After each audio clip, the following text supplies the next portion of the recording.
So please welcome this week's special guest, Stewart.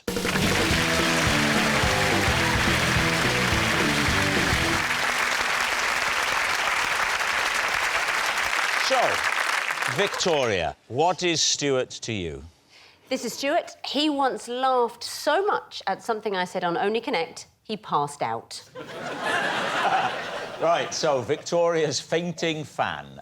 Greg, how do you know Stewart? This is Stewart, and when I opened his butcher's shop, he paid me in sausages.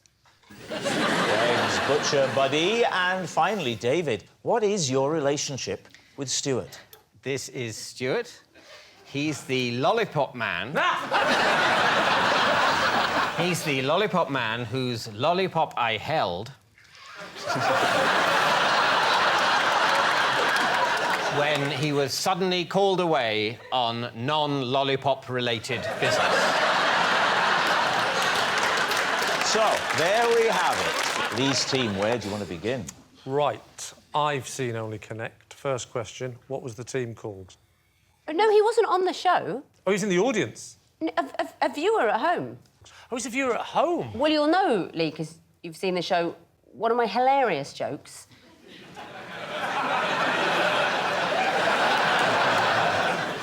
He actually passed out at home from laughing. Right.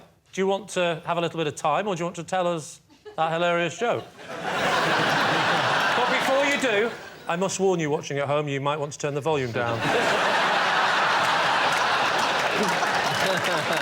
What Victoria is about to say could kill you. It wasn't really a joke, it was a story. So one of the clues was a picture clue, and it was Schnorbits.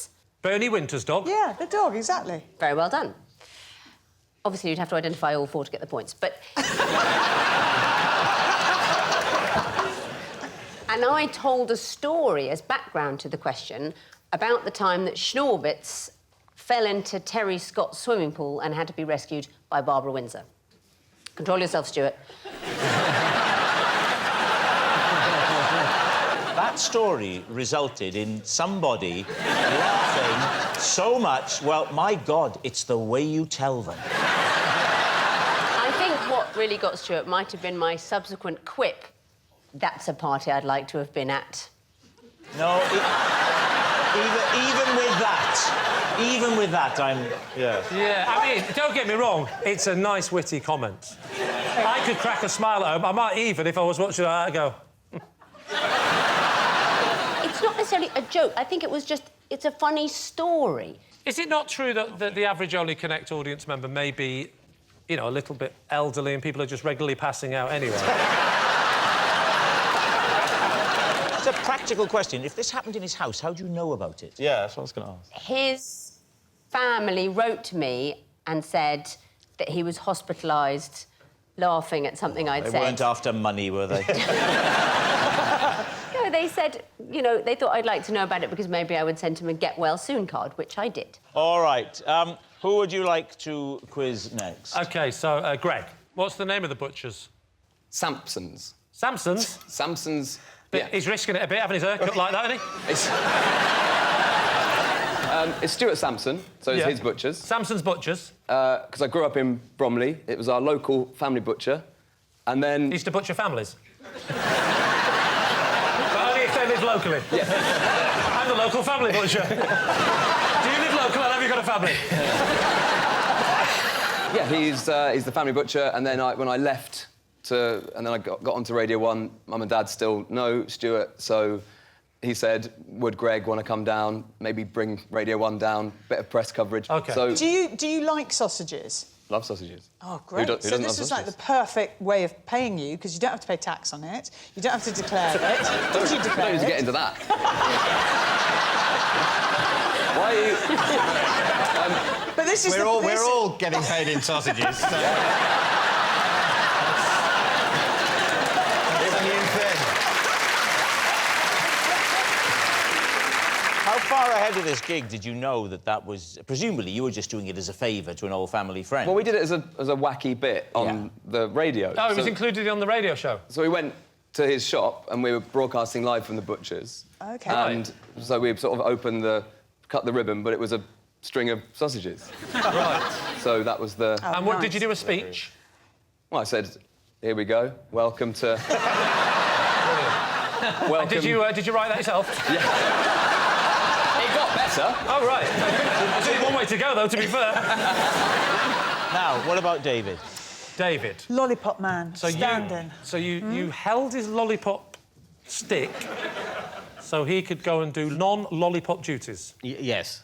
So, first of all, what were the non-lollipop duties? He had to hurry home because a sofa was being delivered. Presumably, then, he didn't actually return, so it wasn't No, he didn't return. So it wasn't a short standing, you were the lollipop man. I was for, I mean, I would say between 9 and 11 minutes. Wow. Let's just say, like normal people, for about 10 minutes. Yeah. Did he give you the uniform? He gave me his hat and this sort of flory jacket thing. Tabard thing. Yeah, and the all-important rod of power. How many children do you think you helped cross the road? Say maybe 30. OK, so between 29 and 31. And did you have any banter with the kids? No. Did you just do your usual of, hurry up? No, I think I probably, you know, I went, oh, right, yes, this way. This way? This way. I think they know the way. Can I ask a question about emotion? He won't know the answer. How did you feel when you were the lollipop man? Holding the rod of power. I felt a bit stressed, but it went fine. Only a couple of minor injuries. Tell us about how it began. Now, were you there dropping off your own child at school, or did you just happen to be on one of your long runs in the morning? I mean, what were you doing? I was dropping off... I think what Rob's asking is, what were you doing within 200 yards of a playground? Given the, you know, given the court most order. people are allowed. Right. Wait, hold on a minute. Did David tell you about this story about the lollipop guy? OK, well, first of all, this isn't true, because Stewart is a person that laughed at one of my jokes. Yes, exactly. That's what I'm saying. I'm completely... Yeah, This is new territory on the show now. Yes, I'm in a slightly odd place philosophically. Let me say, I'll use the conditional tense. Were this to be true, which it isn't, David certainly would have come home a bit flustered and told me what occurred. David, you've obviously heard Victoria telling you about Stewart fainting. You've heard about that? And you... Well, no, because it's not true. All right, we need an answer. So, Lee's team. Is Stewart Victoria's fainting fan, Greg's butcher buddy, or David's lollipop lender? I think it's Victoria. Why? I just know, I just had an... Because first I thought, Yeah, but OK, she told us the joke. No, I know, I'd like to say, all right, it was quite amusing, but it wasn't even that. but the punchline was, oh, I would have loved to have been at that party. That was the punchline. Was that the punchline, or...? You haven't seen my show, have you? No. I don't watch it, it's too risky. Yeah.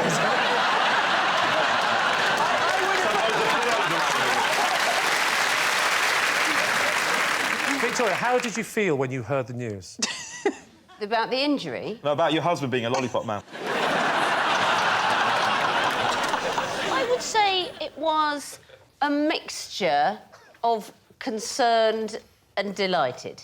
All right. To have told a story that was so funny someone was hospitalised... Maybe you'll find out one day. All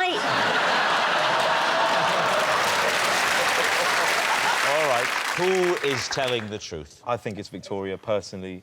I'm just going to put it out there, it's Greg, and I know you two don't agree with me. You think, Victoria, you think Greg? Go on, Captain, you decide. Yeah, you go. It's me or him. You decide. It is literally 50-50. Can I just say it might be me as well?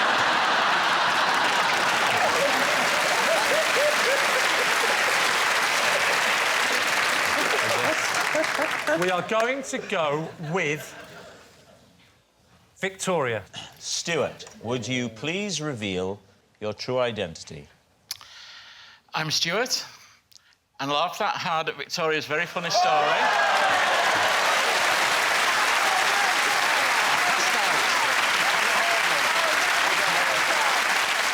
Yes, Stewart is Victoria's fainting fan. Thank you very much, Stewart.